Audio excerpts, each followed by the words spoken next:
Welcome to the Club Dub Football Podcast, where the only question is, does your team make it into the club? Can he get in? No, he cannot! Hi, I'm Rob Rose, and thanks for joining us again on another episode of the Club Dub Football Podcast. This week, I'll be joined by JB, PB, and Aldrin as we play a game of quarterback, stick, or twist. We're going to be asking questions about those franchises who have key questions to answer about who'll be starting under centre for them in the 2021 season. And we'll be describing whether we feel they already have the right guy, should go out and deal, or maybe look to the draft in March for a solution. So, with all of that described, let's get on with the show. I can't throw it nowhere. He's covered. And that's like, how? Looked like he still had time. You had no time. He's coming free. See, they're right on top of each other, so I can't, you know what I'm saying? He's above him, so I'm waiting. So, hi, gents. Hi, Rob.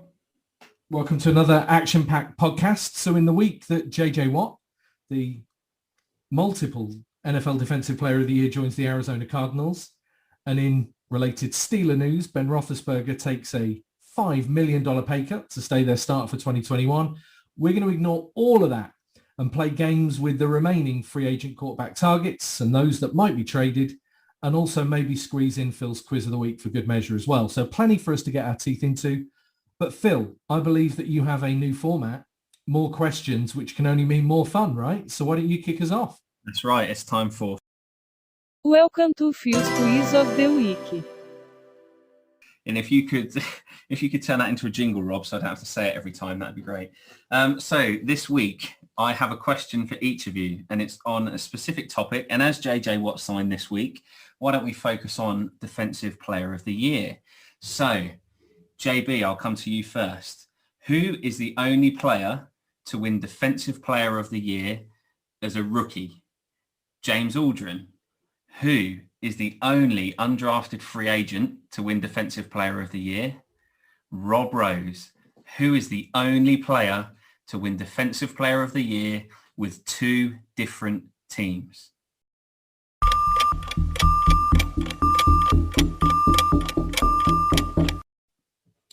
Okay, right. So JB, who is the only player to win Defensive Player of the Year as a rookie?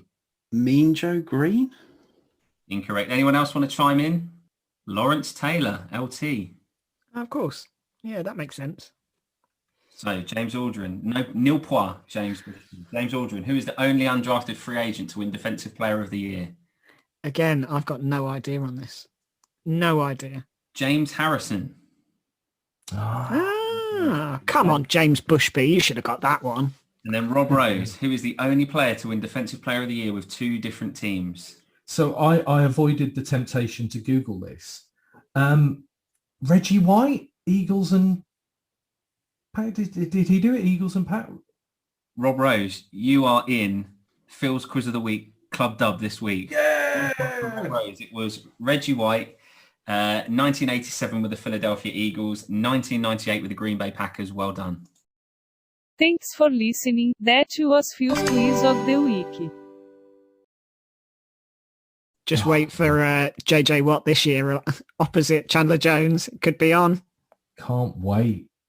I've been loving just replying to everyone on Twitter who says JJ Watt's past it and that he's too injury prone and he wasn't worth signing when he played the second most amount of defensive snaps last year. And nice that we chuck a bit of defense in when I think offense is very much going to be the topic at hand when we're talking QBs. So the format is very simple. I've got a list of what I believe are the priority teams who will be in the market for quarterbacks, potentially letting some go as well as finding the replacements to get in. And I'm just going to throw names out there, and whoever wants to throw themselves into the conversation with a point of view can do so. Does that sound like a simple enough format that we can probably butcher as the show goes on? Nice. So I'm going to kick us off then with a change of order. I love these pre-podcast meetings we have, which means, JB, I'm throwing over to you. What do you think the Dallas Cowboys should do about their particular quarterback conundrum? The Dallas Cowboys need to franchise tag Dak Prescott because he's the best option that they've got. They haven't got the capital to trade for your Deshaun Watsons, your Russell Wilsons. there isn't going to be someone, I think, on the free agent market that Jera would like to take a chance on, with apologies to Alex Smith and others. It has to be Dak Prescott. He's been the leader of that team for years now, and I can't see any solution that isn't that.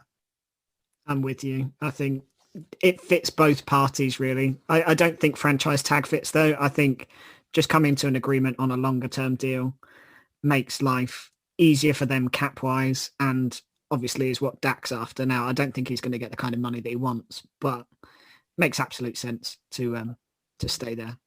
I think they need to do a bridge deal on this one. And I think Dak Prescott, if he's smart, if he can take a shorter term, less money than he probably wants deal, then I think he's got the potential on another contract to then make that, that big money if he can prove himself. He's just coming off an injury. So I can very well see them tagging him, because they're probably going to have a certain ceiling on what they want to offer, and he's probably not going to want to accept that on a long-term deal. So I can see him tagging him, but I think a bridge deal, getting something else in a few years' time is probably what would work out best for him. But can you imagine if they did trade for Watson? Someone like Watson playing, they've got a reasonable offensive line, someone like Watson playing there, America's team. It would be some trade, and I think it'd be an interesting story to watch. But as you say, it's probably not going to happen. My only points really off the back of largely Phil's, but I suppose everybody's, is do you know what? The only thing, Dak Prescott was waiting to be paid for a couple of years before now anyway. You go back 12 months, admittedly, before an injury, and Dak Prescott was the guy that was expecting to be paid and wanting a deal even then. And then to your point, JB, about the Cowboys draft capital, if they did go after Watson, I think you're right. They're trading away picks for years into the future, aren't they? This is probably like the next 3 or 4 first-round picks or something like that for them. So, yeah, we're thinking, JB, you reckon they're going to stick? I'd probably have to do the same. Was it the same for you, Aldrin? Yeah, 100%. Makes sense. So all of us, even though we're pretty keen and pretty easily drawn to any shiny drama in the NFL, all think Dak Prescott stays put. So second on my list then comes the Houston Texans and what they'll do about their quarterback situation. So Phil, why don't you kick us off with this one? I think for this one, they have to twist. I don't think they can stick with Watson. And I think if you ask anyone at the Houston Texans kind of hierarchy, they'd say, yeah, we're sticking with Watson. We need to stick with Watson. But the fact is, in the clear light of day, Watson doesn't want to be there. He doesn't want to play there anymore. Arguable whether they can even manage to get him to play there. So you need to, people are going to give up a lot for him. I think Chicago potentially have got a big deal on the table for him. Just take it. Take the best deal you can get, cut your losses and run, I think is all they can do. He's a top 5 quarterback. They're not going to get better than him, but he doesn't want to be there. And I think if you can get a quarterback who actually wants to be there and wants to play, then, it's better than a guy who's just not interested at all. I think I agree with that. To borrow some more sort of card game parlance, the Texans are pot committed to this now. They have spent far too long essentially ignoring what Deshaun Watson is saying. And there's been sort of, as the days go on, more and more things pulled up in social media for, here's what Deshaun Watson said 2 weeks ago. Here's what he said a month ago. Here's what he said a year ago. Deshaun Watson has been saying the same kinds of things he's been saying for years now. And it's ultimately got to the point where he's just decided, I think, I'm not doing this anymore. I'm not sticking around in an organization that don't value me and from an on the field perspective, don't protect him. Yes, they got Laramie Tunsil in, but it didn't really help the offensive line. It didn't really bring Deshaun Watson's game up. It didn't really help him stay upright. We've seen how that affected the Colts with Andrew Luck. I think Watson's right to want out. And yeah, the Texans will twist, but it's not like they have a choice. They've forced their own hand. I think the Texans are really fortunate that Deshaun Watson is as good as he is, almost. Because while it's a massive loss losing a quarterback of his caliber, he does draw enough attention and enough picks to help them rebuild that absolute shambles of a draft capital that they threw away last season. And they've got so many needs, so many weaknesses that I feel like twisting at the quarterback position, getting somebody in, whether that's trading with Miami for Tua or the Jets and bringing in Darnold, you still get a really serviceable starter and you get shed loads of picks. So I think it makes sense for both parties at this point to move on. There's no kind of benefit to anybody. Ultimately, if the Texans don't want to trade him, they end up with an unhappy quarterback that probably doesn't play. So you're better to take cut your losses, I think, agree, to part ways somewhat amicably and not make it any worse than the situation already is. So we're talking, I know this topic obviously leads us to the quarterback, that's our focus, but we did say that, look, they're likely to twist. Of all the teams on the list, particularly a team as high up as I've put the Houston Texans, they are a team that feel like they are nowhere near win now, right? I mean, this feels like they're at the very start of what feels like a rebuild. So if they're twisting, what are we thinking? Are we thinking 1 year deal? Are we thinking they'll draft? Are we thinking I think you just said, Aldrin, it probably depends on who the suitors are. Are they looking to see a quarterback come the other way as part of any deal? What do you think suits the Texans best? I think it all depends, as you speculate there, on what they can get in a trade, because they traded away all their picks to the Dolphins for Laramie Tunsil, didn't they? So they've not got a first round pick as it stands. And I can't see, if they are going to trade away Watson, that they don't get a first round pick back. So then it depends how high in terms of whether they're going to pick a quarterback in the draft. But you're right, they're not win now. So there's no point getting, paying out for a free agent, towards the tail end of his career who can start for 2 years or something like that, unless you're then drafting a quarterback as well for them to learn behind. So I think he'll go. If he goes to Miami, they'll get Tua, and then, they'll probably build with Tua, I suppose, and see what he's about. But if he's not going to Miami, he's going somewhere else, and they're getting at least one first round pick. So I think they're going to have to draft a quarterback if he does go. Crikey, yeah. I feel like, do you know what? I feel like the best situation is you take an Andy Dalton or somebody like that on a relatively low deal for a year or two, and you use all the draft capital you get to absolutely stack out the rest of the team. There's so many needs on defense and offense now, with Will Fuller potentially walking. They've got next to no receivers, no tight ends, no line, no defense. I'd be taking one of the many fairly serviceable quarterbacks that are out there. While you're not going to win now, and you're probably going to be behind the Texans, behind the Colts and the Titans in the division anyway. I think, take somebody on a year or two, build the roster with all the picks that you get, and in 2 or 3 years' time, you're a way more serviceable team. So it's an interesting one, isn't it? Because the Texans, I mean, I can't remember in my kind of following of the NFL, which is 3 odd decades now, a team feeling so deep in a hole. The Texans aren't perennial underachievers. This is a team with a reasonable record of playoff appearances in the last few years even. But it does seem like the wheels have come off really dramatically and really, really quickly. And yeah, some interesting stuff. I mean, some entirely of their own making, though. I think it's entirely of their own making. Oh yeah, giving Bill that GM position and coach position, it was destined for failure from the moment they did that, and giving away all the picks kind of solidified that. So I think it's a situation of their own making. The thing with Watson as well, easily avoided if they, start off on the right foot with a new GM. The owners get Watson involved and make him feel part of the coaching hire process. I think you mitigate all of these problems that they've created for themselves. So I don't even think they're just a failure on the field, but just the whole organization feels in complete disarray at the minute. The coaching hire even just seems bizarre. There was so many, in my view, better coaches, Bieniemy, or they could have gone for Salah. So I don't know. I just feel like it's all of their own making. Definitely go their own way, don't they? So some interesting stuff with the Texans, and we might end up coming back to the Texans as we go down our list, because obviously, as we've said, where Watson lands could have a real impact on where other players fall. So with the Texans feeling like our first twist, well, let's move on then to one that, all of a sudden now has spent the last 3 weeks doing the rounds on Twitter, but really did feel like it came out of nowhere.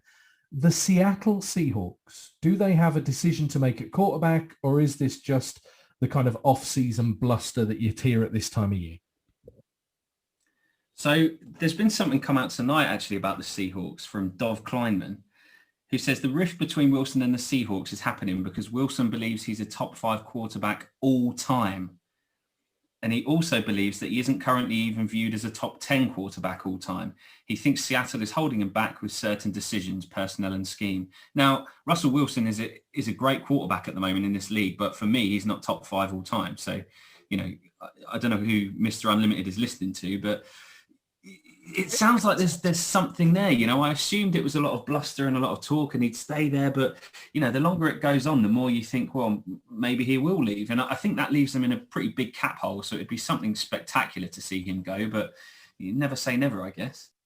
I whenever I read things like that, I never really read too much into them, purely because I think if you talk to any of the quarterbacks in any team, they all think they're the best in the league or that they can be. Do you know what I mean? Like it takes a certain personality to get to the top of a sport. And like we've talked about before, there's only so many teams in this sport. So to be at that level, everybody has to go in with the kind of alpha dog mentality. So I don't read too much into that.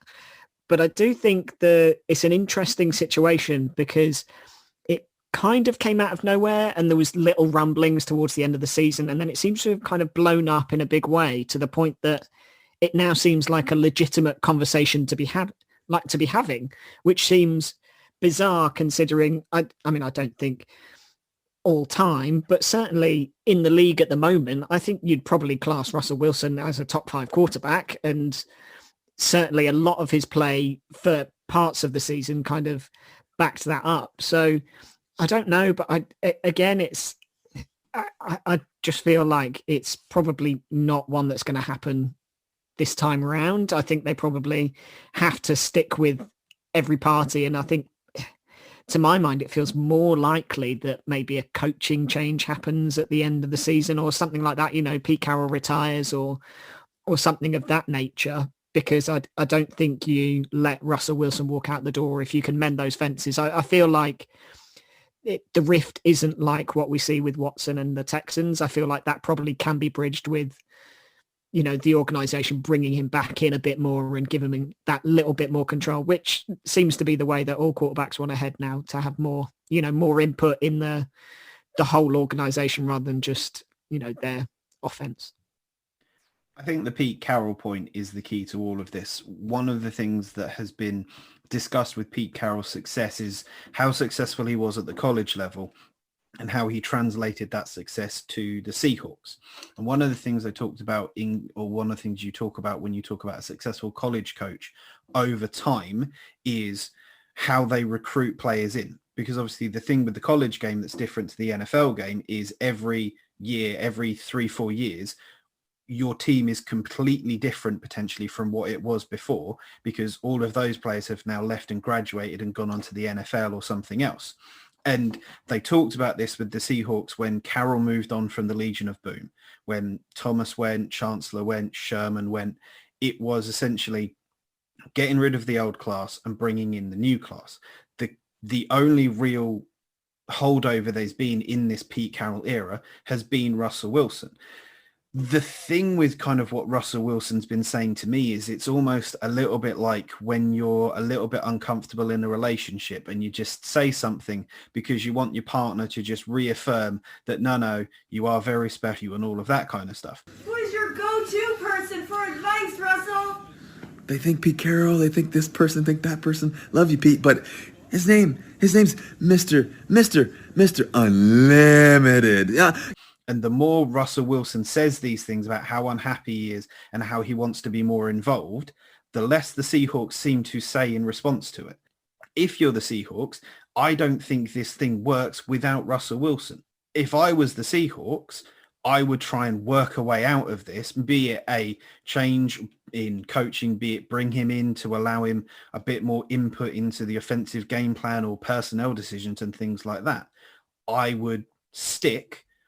The thing for me about it is when Pete Carroll moved on from the Legion of Boom, very famously and acrimoniously, you had people like Richard Sherman, particularly I seem to remember at the time, coming out and really vocally being critical of Pete Carroll. There was, he has these rallying, motivating stories, but when you've heard them once, they just don't quite have the same effect, blah, blah, blah, blah, blah.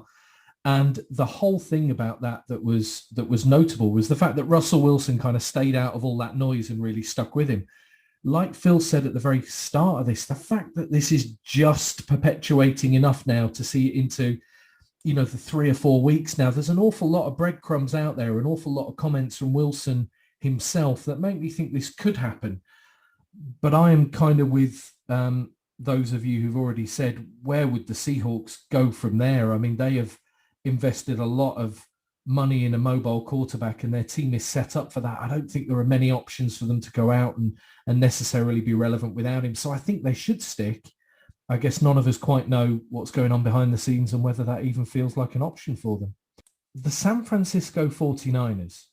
So go back in time, a little over a year, Jimmy Garoppolo was coming off a Super Bowl appearance where he was minutes away from lifting a Lombardi. And now the talk from John Lynch is they'd like him to stay. The rumblings from everywhere else seems like that's not quite the case. Aldrin, where do you think this one lands? I am a bit in between with this one because I feel like Jimmy G's a really solid quarterback, and I think it's really easily forgotten that after a period out with injury that the guy got them to the Super Bowl and had them leading at half time. So I don't think it's, a terrible quarterback we're talking about here. The only thing that gives me pause with it is that the injury list that Garoppolo comes with is fairly significant. I think I was looking at it the other day. He's missed something like 40 odd starts or something like that in his career through injury. So I do feel like there's reasons to think, maybe we could get somebody fresher, because obviously we saw the situation without Garoppolo last year and it was a bit of a tire fire between Bethard and Mullins and whoever else they trotted out at quarterback. So I do feel like there's a situation there that you can understand why they feel like they could do better. But I think inevitably they probably realise that they've got a really solid quarterback there and end up sticking with Garoppolo and seeing him through the next couple of years, because ultimately I think he's a really good quarterback that probably helps them, with such an attacking run game. Jimmy G doesn't have to be everything. I don't think, in my mind. I think there were a lot of similarities in the setup for the 49ers as there were with the setup of the Rams when it was Sean McVay and Jared Goff. I think you've got Kyle Shanahan, who, again, we are very vocal in our praise of. We think generally this podcast considers Kyle Shanahan one of the best coaches around because of his mind, because of how he puts plays together, because of how he reacts to everything. We talked about the relationship he had with Matt Ryan when the Falcons went to the Super Bowl. I think it's the same thing there. You're correct about Jimmy G's injury history. How often can he stay on the field? The only season in his NFL career that Jimmy Garoppolo has played, I think all 16 games, was last season, the 2019 season, when he took the 49ers to the Super Bowl. And it's that kind of enigma that makes me interested in where this is going. Do I think Garoppolo is the best quarterback for the 49ers? No. Do I think the 49ers can go and get someone better than Garoppolo? Also probably no. Because again, you're going down the route of a Russell Wilson, a Deshaun Watson, and you've got to think an organization like the 49ers that have historically been run pretty well. They're not idiots. They know what they're doing. They have a goal in mind to stick to it. Are they going to, like we talked about with the Cowboys, sacrifice however many years of the future of the organization to go and get someone and win a Super Bowl now? Do you want to win a Super Bowl now and do nothing for 5, 6, 7 years, in the same way we saw the San Francisco 49ers when they lost to the Ravens and then didn't do anything really major for seasons afterwards? Or do you want your team to be, we're going to be competitive, we're always going to come in with a hope of it? And I think Jimmy G is that kind of the quarterback that gives you that second option. I think you're right on the 2 point. What makes this so interesting is there's two factors at play here, isn't there? Firstly, you get the sense that Shanahan does not want to spend another year on the sideline watching the Mullins or Bethard throwing the ball. That's soul destroying for a guy who realizes he's got so many other pieces to watch them get decimated by injury. But as you said, I think the interesting thing is Garoppolo is a starter. Even if the 49ers move on, he's a starter somewhere week one. but there are better players available. You know, like so I can't see Wilson going there, but Deshaun Watson, you get the sense is going to go at the highest bidder. So, you know, if the 49ers were really serious about that, that's not impossible. So actually, I'd probably say if I'm a 49ers fan, I'd probably say twist. You know, I think if you were to lose him to injury in week 2 or 3, you would be kicking yourself that you didn't go out and do something this offseason. And that's me quite liking Jimmy Garoppolo as a quarterback. I think I've said it before on this podcast, great arm talent, seems a really good locker room guy. But I just think it feels like they could maybe change. My only thing with that is, do you not just think getting a better backup solves a lot of these challenges rather than going out, you know, selling the farm to get a real top tier quarterback? Do you not just think bringing in, you know, somebody of an Andy Dalton kind of level that helps you, you know, win a few games here and there if called upon, does the same job as really throwing all your chips on the table and trying to go for a Watson? Maybe. I mean, it's a funny one that, you know, JB just mentioned Ryan, you know, and there was a bit of talk with the change in the coaching and GM change in the Falcons that he might be available at one point. And you could have imagined if Ryan was available that he would have absolutely been someone the 49ers would have gone after. But yeah, absolutely in the balance. So JB, did you go stick for the 49ers? Are you thinking they should stick with Jimmy G? Yeah. PB? Yeah, I think unless there's an upgrade available, which is, you know, it's tough. Unless there's a Watson or a Wilson available for him, I'd stick. Oh, yeah. And Aldrin, were you the same? Am I the only one thinking the? Yeah, I think stick. I think they've got a decent quarterback there, so I stick. Mixing my metaphors now with dice rolling on. I've got to be careful. So next up after the 49ers is the Carolina Panthers. Who fancies kicking us off with all things related to Carolina? JB, all yours. So it's an interesting time because last season, obviously the first with Matt Rule, his first season as an NFL coach coming up again from the college ranks, like we talked about with Pete Carroll. And you do get the impression from the Panthers that they are looking to set some foundations to build upon rather than trying to go first year improvement, second year improvement, third year improvement. It's about building a base that you can then succeed on for season after season after season, a la teams like the 49ers previously, the Patriots and the Steelers. And I really thought Teddy Bridgewater was going to be the quarterback to do that. I liked him in Minnesota. I liked him in the action that you saw him with in the Saints. And then last season, he just didn't seem to have it.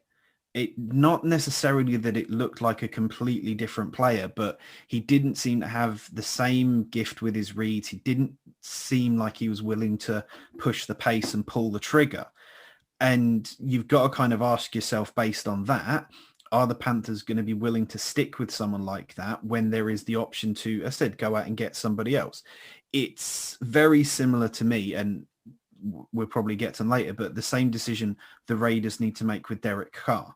You are in a position where you don't have a terrible quarterback at all, but you've got somebody that maybe doesn't fit the idea of what the coaching staff want to do.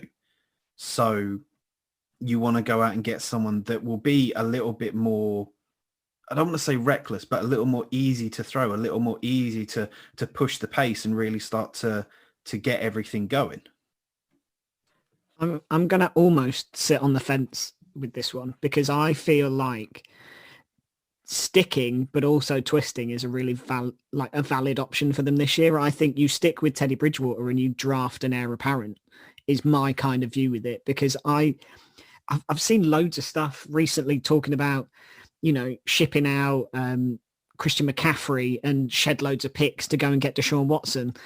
But I don't think bringing in Deshaun Watson turns them into a Super Bowl winning team, you know, and like in a similar way to the Texans, there's still a fair amount of needs there in Carolina, you know, all right defense, and they've got a few good pieces, but, you know, like Brian Burns and what have you, but nothing that's going to set the world alight like the Tampa Bay Buccaneers did this year on defense. And on offense, again, you've got a few of those wide receivers that were doubling as running backs that are hitting free agent market. So to my mind, I feel like sticking with Teddy as a veteran kind of in the quarterback room, but bringing in a a Zach Wilson or Justin Fields into the quarterback room to maybe sit for a year, learn behind Teddy, and then take over the reins, week 7 onwards, or even next season, seems like the best, most valuable use of what they've got. Yeah, I agree. I think this is a different setup than what we saw last year with the Chargers. I think that was the plan with Herbert. Have him sit behind Tyrod Taylor for a bit, gradually work him in. And then obviously for those reasons, they had to put Herbert in. But the Chargers were already set up and configured as a team with incredible pieces on defense, incredible options on offense. And he walked essentially into one of the best situations you could have as a rookie. I think Aldrin's point around bringing a second, third round quarterback in to learn the speed, learn the game, get up speed, who will be your franchise starter in a season or two, is the best solution. Because, yeah, the Panthers, to me, are the epitome of a transitioning team. They are getting rid of kind of a lot of the veterans. I think they've already released Trey Boston. They're looking to release K1 Short, kind of their last remaining pieces from that really, really good Ron Rivera defense that took them to the Super Bowl. On offense, you cannot get rid of Christian McCaffrey, because not only is he one of the best players at his position in the NFL, he's one of the best players in the NFL. And what other options do they have on offense? I think you're right. I think getting rid of him to bring in Watson isn't going to make the Panthers suddenly a winning team. There's too many other points to address. There's a really interesting one about the Panthers, though, that, as much as I can see what you're both describing coming to fruition and happening, are they not in danger of going through this slow, methodical rebuild and 3 or 4 years in being no better off than when they started? I mean, you draft, say, a second or third round quarterback, and I'm not critiquing the idea, JB. I think that's probably what they will do. And there's no guarantee, is there, with any QB, let alone a third rounder. I think the thing that was really surprising for me is how much they went backward in the second half of the season, because I actually thought Teddy started last year pretty well. You kind of saw what they were going to be about, and then they just seemed to run out of steam, really. Maybe McCaffrey's injuries didn't help, and you don't really know how healthy Teddy was maybe in those last few games. But I think you're right. It doesn't feel desperate enough that they go and get a Watson. It doesn't feel like they're going to give up that huge draft capital. It feels like there's a more kind of considered plan at play. But at the same time, I think I look at where they are and what they'll probably do, and I think they'll be very fortunate if they've moved forward much in 12 months' time, and then maybe there will be a few more questions to ask. They're in for Watson, though, aren't they? I think they're one of the serious ones that are in for him. So, there's definitely appetite there to do that mega deal. But realistically, I don't think they're giving up McCaffrey, whatever they go for. I think McCaffrey is part of their offense. They've signed him to this massive contract, so no doubt there'd be cap trouble if they did trade him as well. But I think they're going to twist. I think they have to. They're going hard for Watson, and we'll see what happens. Okay, so twist from PB.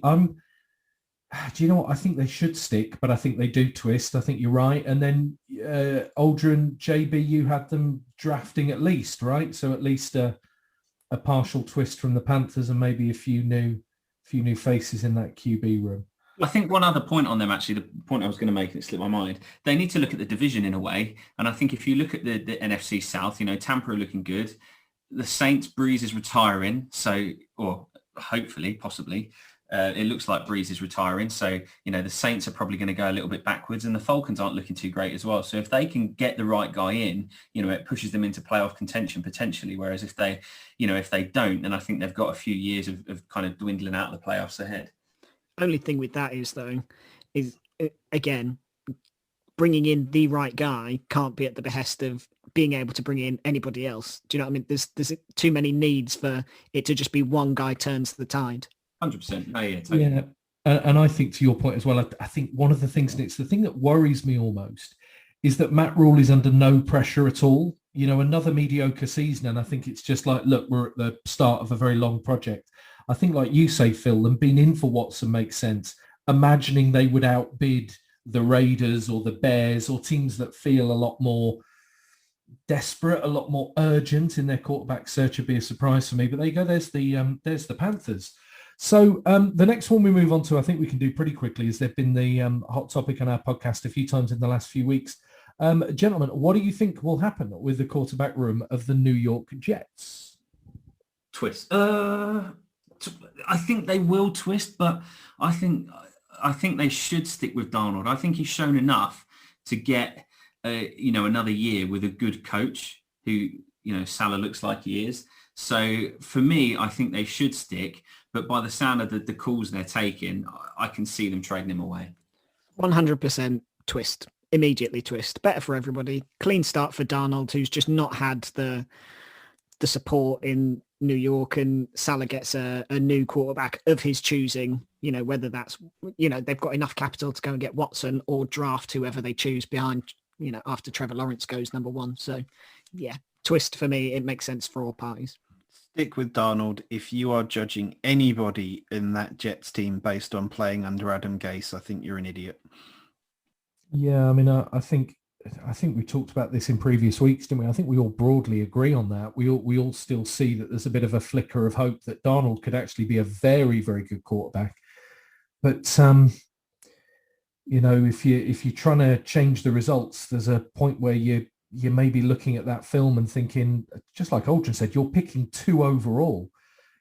Salah will be sitting in that room hoping he never has a number 2 pick ever again. That's not what good franchises have year on year. I think they should stick, but a bit like Carolina, I think they do twist. I think, in the weeks leading up to the draft, as these things start to shake out, I can imagine somebody making a phone call. The only thing I will say, I don't think Darnold goes for a first. I don't know what you guys think. I think someone makes a phone call, and throws a mid-second round pick in New York's direction. They'd take that. Seems to be kind of where I see Darnold now. I think like a 2 and a 4 probably feels like something I think that's right. And I mean, we're going to get onto the Dolphins in a little while, and it'd be interesting to see where people see Tua a year on. But yeah, okay. So we're kind of all going for a heavy heart that we think the Jets do twist then, with the exception of JB, who's got them staying with Sam Darnold under center. And like I say, if I was the GM head coach, I think I'd think the same. But I think if I was a betting man, I've got them starting with somebody new and somebody fresh. So let's get on to the Las Vegas Raiders. Now, I've got a few bits to say on this. Some really interesting stuff in the media this week. But before I roll into it, who fancies kicking us off with whether Carr or somebody else is under centre come September? Go for it, Aldrin.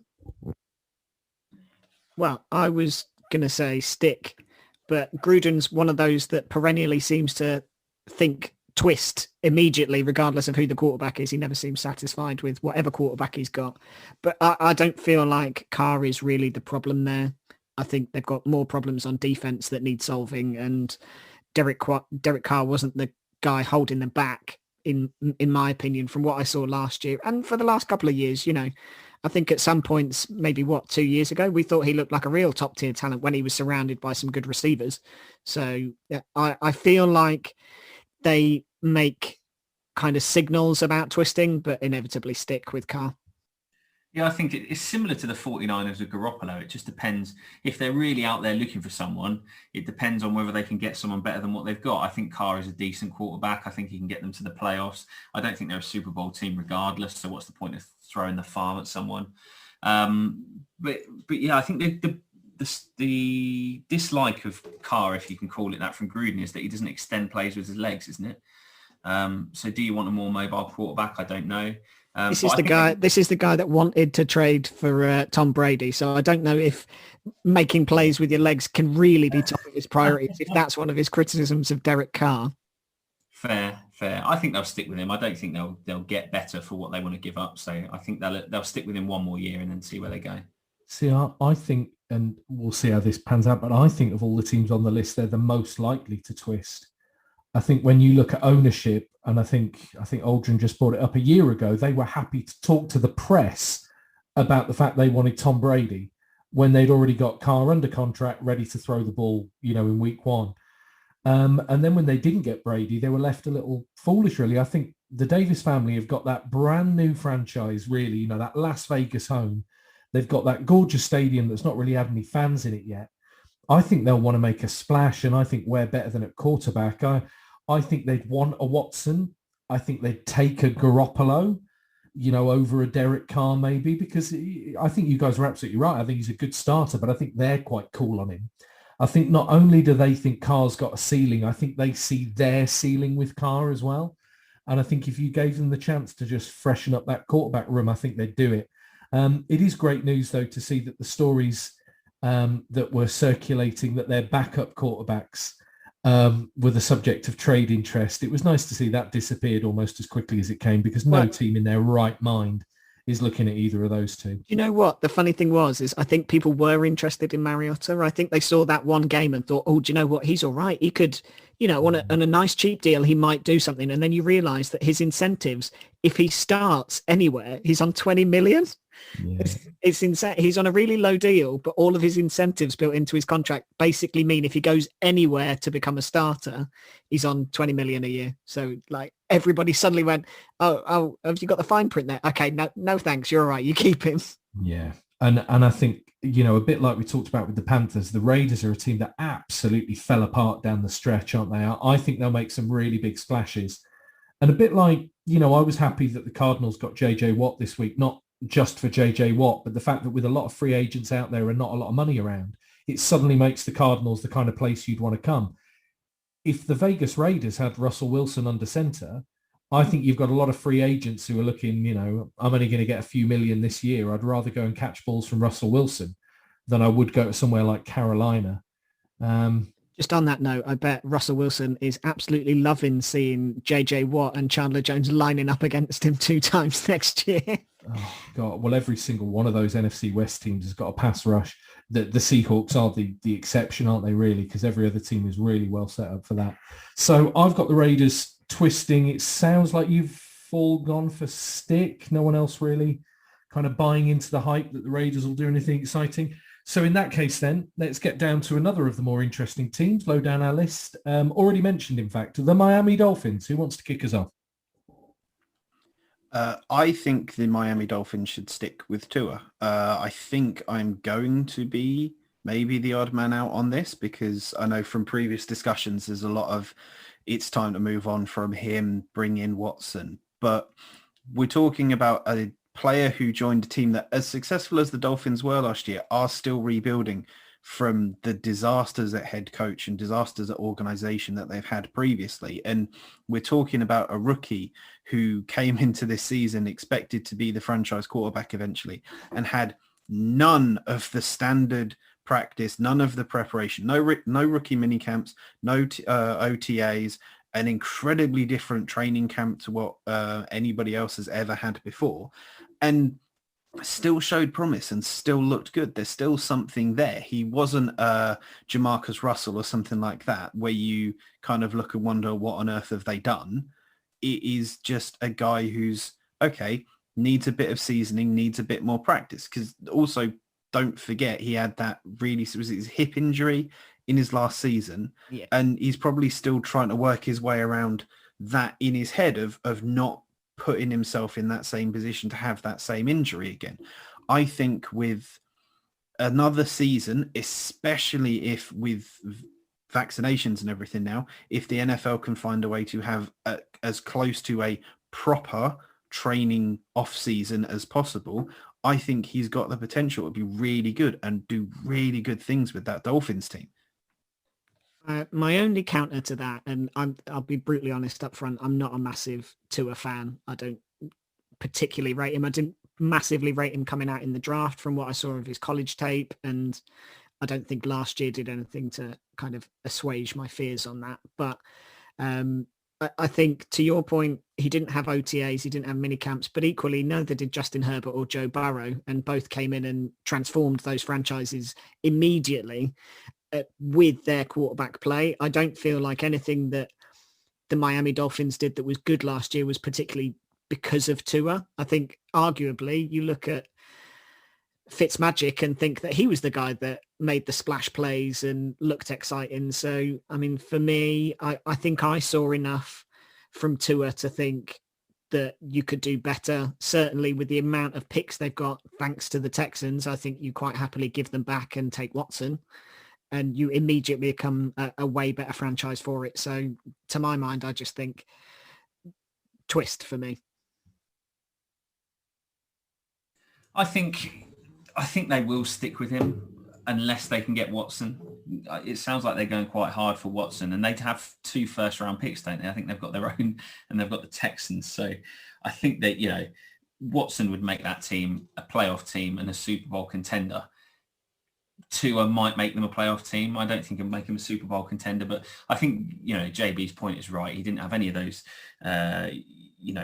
helping hands coming into the league with a training camp and a rookie camp and all that stuff. He was coming off a major injury. It's not like he just, pulled a calf muscle or something like that. He had a serious injury. So I think he'll make a step up in year 2 and we'll see. But it wouldn't surprise me to be talking at this time next year to say who are the Dolphins going to go for, because Tua was a bust just as much as it would be, the Dolphins got to the conference championship and Tua looked good. So they're going to stick with him unless they can get Watson, I think.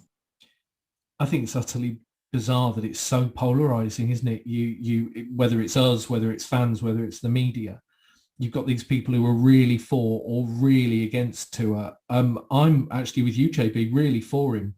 I don't think I saw anything that said he was any worse than Joe Burrow.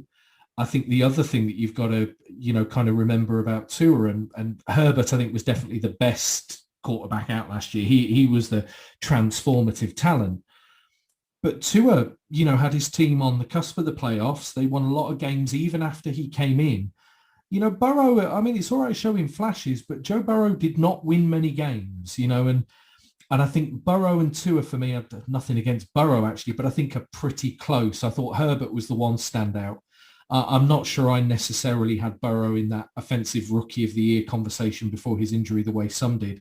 I think they should definitely stick with Tua. I think actually the big danger here is Tua Tagovailoa, because if he ends up playing for the Houston Texans next year, I think his career is taking a really sinister turn if he ends up there, because development behind that line for that coaching staff feels like a pipe dream. So my question to the group is, if they stick with Tua, do they use their first round pick, which is at number 3, to pick up a wide receiver or, a running back or whatever to help Tua? Or do they draft another quarterback and see who they've got? I don't think you can draft another QB if you believe in him. But the funny thing is that there's a lot of talk at the moment about the Jets are another one in this conversation, aren't they? About should they trade down? The challenge I've got with all this trade down is who are all these people who are looking to trade up? I mean, I think until Watson lands potentially, there's a lot of teams who reckon that they can solve this problem through free agency or trade, don't there? I think unless this shakes out in the next couple of weeks, I'm not sure those suitors will be there to necessarily jump up and pay a handsome price for these high picks. I don't think they do. I think they stick with Tua. I thought the guy looked good, like Phil said, coming off the back of an injury. He hasn't quite got the gears yet, but he was doing enough for me. So if that's the Dolphins, we're into a run of teams that, I don't know, on paper, I think it looks pretty straightforward. But I'm going to go New England Patriots next, who incredibly, I was reading this week, Bill Belichick say great things about Cam Newton and how he'd love to have him in the fold next season. I think they should 100% stick with Cam. I love him. I think they'll win this.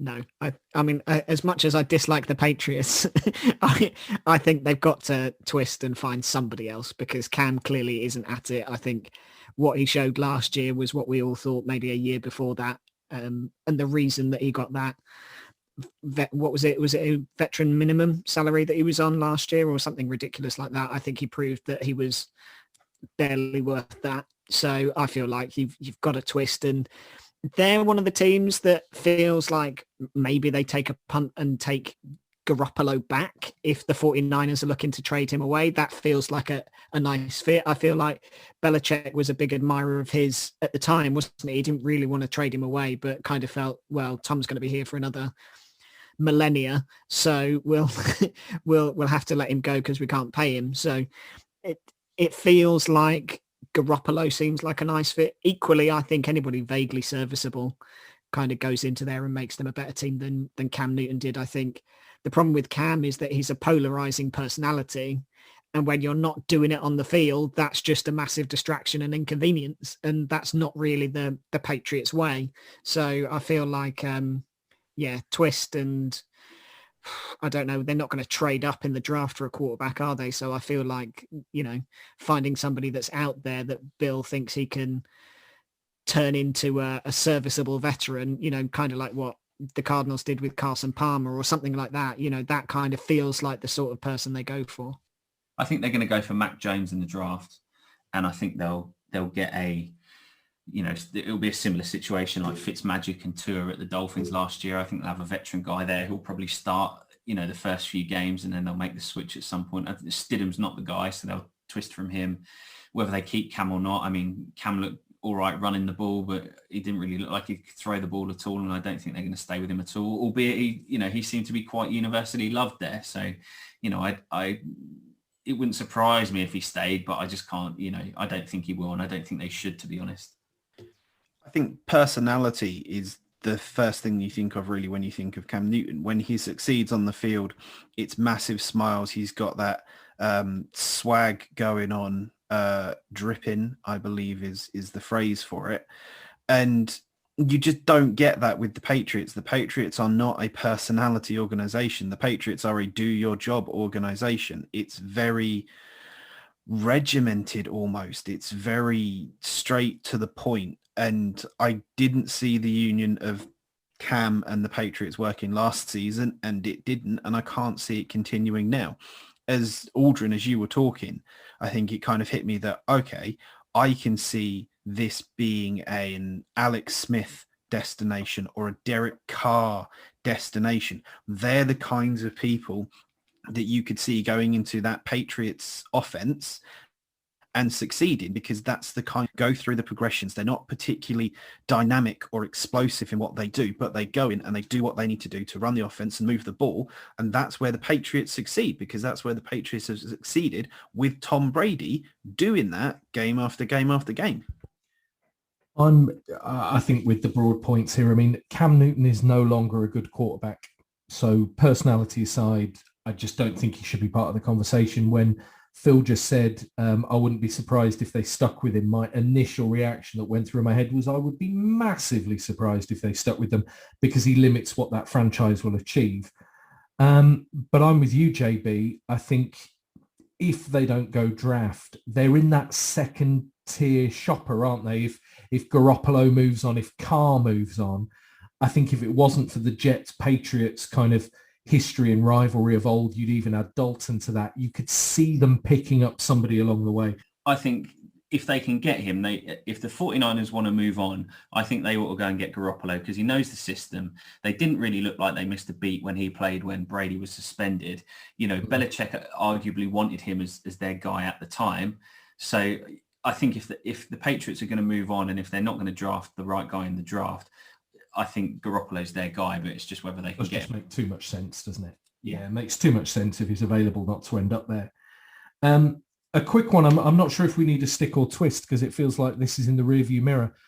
Depending which news outlet you listen to, Drew Brees is either working out really, really hard to come back and be the starting quarterback of the New Orleans Saints next season, or he doesn't have the opportunity to come back to the Saints at all, and that door is already closed, or he's retired.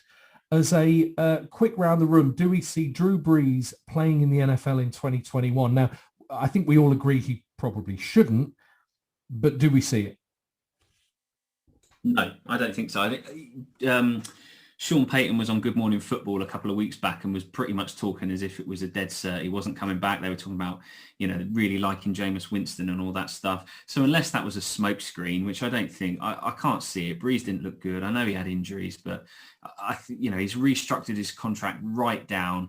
I don't think he would have done that if he was planning on coming back, because I don't think he's going to, being that he was so beat up this year, I don't think he's going to do it, for minimal money. So no, I can't see it. I think Brees is done.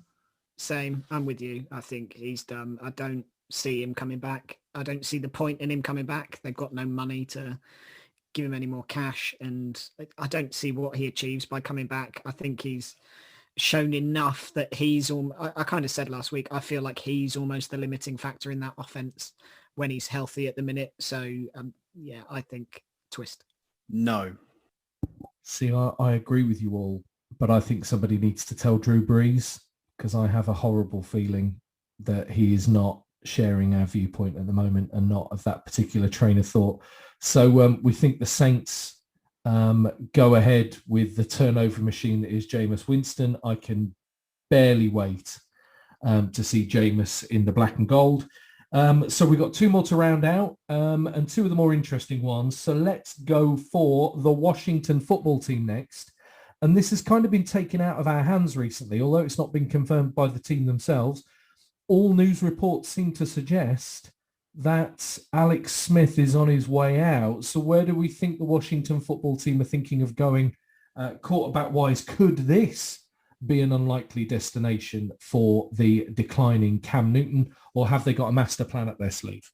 I think first point on this is it's been such a sad end to the season there, because it was a class story. You know, Smith coming back, beating the odds, you know, a real Cinderella story, starting in the league. And then it's just kind of had a really sour ending, isn't it? He said they didn't really want him there. They've walked away from him at the end of the season. You know, I think it's a real shame the way it's turned out.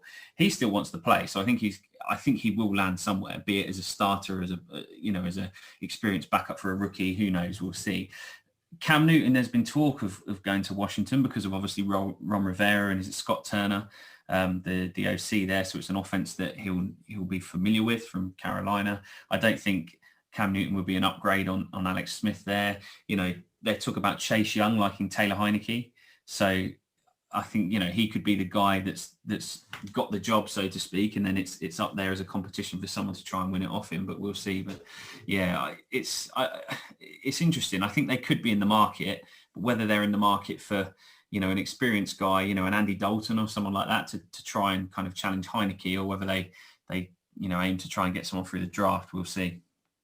I think twist, obviously we've talked about, you know, it's taken out of our hands because it seems like it's odds on.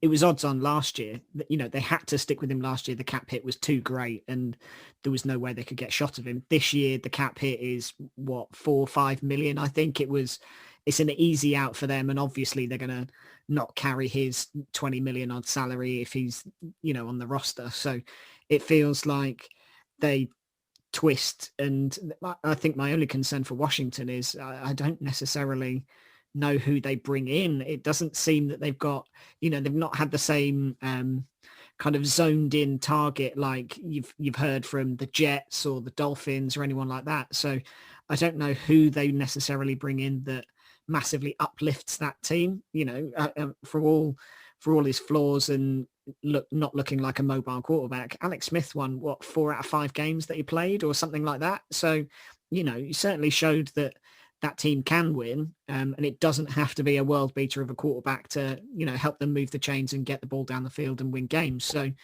they feel like they twist, but I don't necessarily know that it's the right decision. Obviously it's the right decision financially and long term probably, but I don't know that they win any more games than they did last year. I won't dwell on this point too much because I don't want Rob to have to go and find more bread advert music. But historically, we have seen average or adequate quarterback play get teams to a Super Bowl, and on the strength of a defense or on the strength of the rest of the team. The Tampa Bay Buccaneers first win. The Baltimore Ravens, arguably both of their Super Bowl wins were driven on a killer defense and a adequate quarterback play. And I think you're kind of in that position with the Washington football team. I think that defense is on the rise. I think there are some pieces you can potentially add in free agency because I think they've got a decent amount of cap space. They're not going to be hampered like a lot of other potential contenders. And, you know, they won the division and did make the playoffs this season. Now, yes, they made the playoffs in the worst division in the league, but they still did it. That drive is still there to do it. In terms of who they could bring in to do it, could we see a reunion between Washington and Kirk Cousins?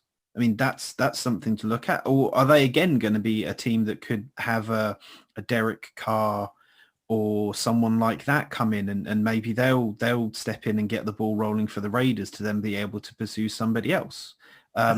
Vikings have said Cousins is their guy, haven't they? So there could be a surprise move, I suppose, but I think Cousins is going to stick with Minnesota. I think the thing for me listening to all the Washington chat, the one thing I would put out there is I think they've got a great head coach in Ron Rivera. I think they're so lucky to have Rivera, or we could be talking about another Texans, really, the mess that they were in, before getting Ron Rivera as head coach with the way that Schneider had taken that franchise.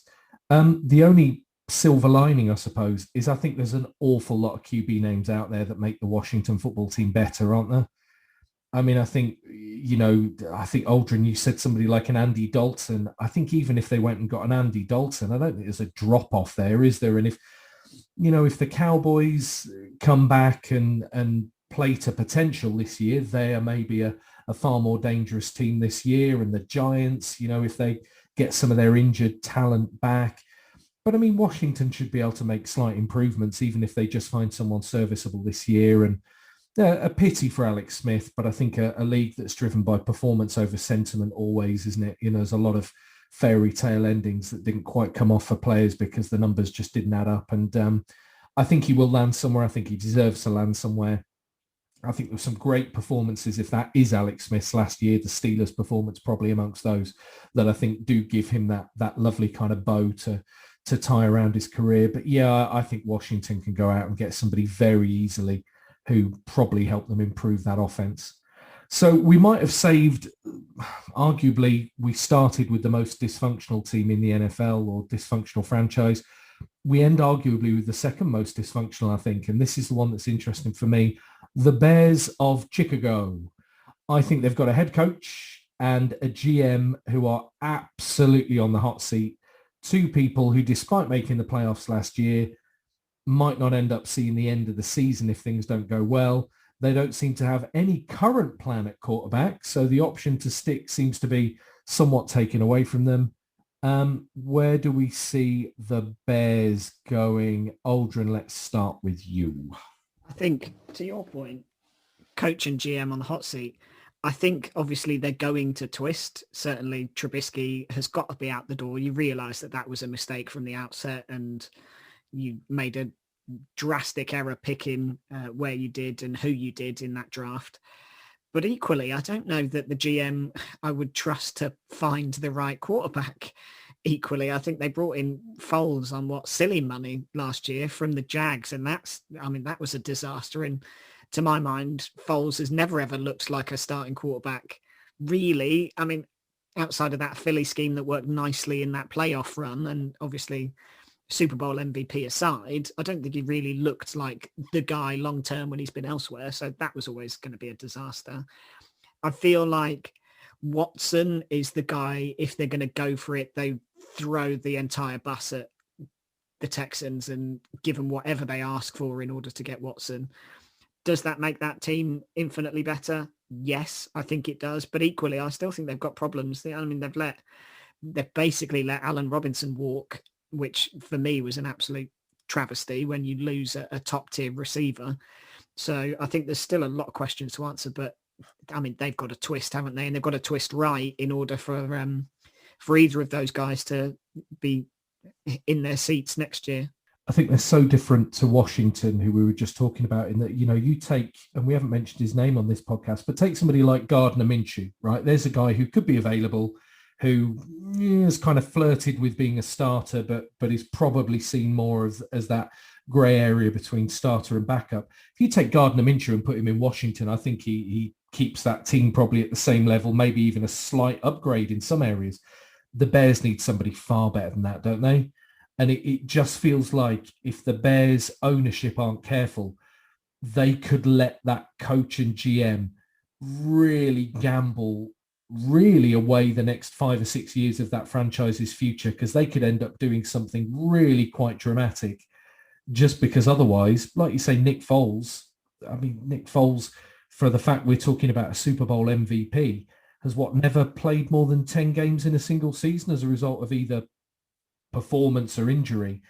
I just think they've got some serious problems, and they've got to have all their hopes on Watson, surely. And that's why I can't see maybe a Carolina getting Watson, because how on earth do Carolina outbid somebody like Chicago, who are so desperately in need of a player of that caliber? So do we all go twist? JB, what are your thoughts on the Bears? So I think to go along kind of with our card metaphor, the Bears have currently got 17 and they're trying to work out if they want to take the hit of another card or not. The problem with going for Watson and kind of to go with your thing of like outbidding teams like the Panthers is to outbid those teams. Again, you are sacrificing a heck of a lot of the future of your organization to do it. And like Aldrin said, really, who have the Bears got now that you think, okay, they can stick with these guys for this amount of time that it takes to get something else to someone else in the draft and go from there? I think Trubisky was an incredible gamble that absolutely didn't pay off. And that's the problem. That's what's put the Bears in the mud this much. It's not necessarily what Nagy and Pace have done. It's that decision and just never recovering from it. Foles is, like we talked about with the 49ers, that backup presence that you want, the guy that you can count on to come in for a game or two or in a game to hold everything down, make plays and just get the team through it. They need that force in front of him. Yes, Watson, Wilson, kind of those explosive players that we've talked about fit that bill, but I don't see where the Bears are going to be able to get someone like that from. The Bears need to twist, but I don't see where they're going to get that ace or, that they need to be able to hit. Yeah, Ryan Pace, it's such a strange one. I mean, I'm literally just, the news coming out of Chicago at the moment is a lot of what they say is, as it stands, Nick Foles would be their starting quarterback as of week 1. I mean, that doesn't end well for anybody, not even Nick Foles, frankly, if that happens. But I mean, you made an interesting point there, JB. Do you think Deshaun Watson wakes up with a smile on his face when he's traded out of the Houston Texans and into the Chicago Bears? I mean, I don't know. It's a very strange one, but who knows? Maybe they'll get Russell Wilson and all of this will be a moot point. Mitchell Trubisky, maybe another one along with Gardner Minshew. I'd maybe say, what if he ends up at somewhere like Washington? He feels like somebody who could just about earn himself a second shot somewhere. But that rounds out our list. And we've talked about this for a few weeks. And I know some pieces have moved. We've seen Stafford. We've seen, I suppose, that was probably the biggest trade go down so far involving a quarterback, and Wentz followed quickly. But it does feel like when one goes, they will all start to go, doesn't it? As those seats, chop and change and those openings are created. So I guess we might be back in a week's time talking about, deals that have been done and announcements that have been made. But I think the closer it gets to the draft, the more likely it is that those prices go up. I think there still might be, you said earlier, JB, about it being a card game. I think it could stay in this kind of status quo for a week or two yet. Another action-packed and wonderful NFL podcast, gentlemen. Drop us a tweet, get us on Instagram, all your relevant channels. Let us know Indeed, where you send us an email, find us on Instagram or Twitter. Let us know your thoughts. We would love to hear from you. And hopefully you've enjoyed our episode and you'll be back again in 7 days' time for more of the same. Thank you, gents, for your company. And I'll see you in a week. Stay safe. Bye. Thanks a lot.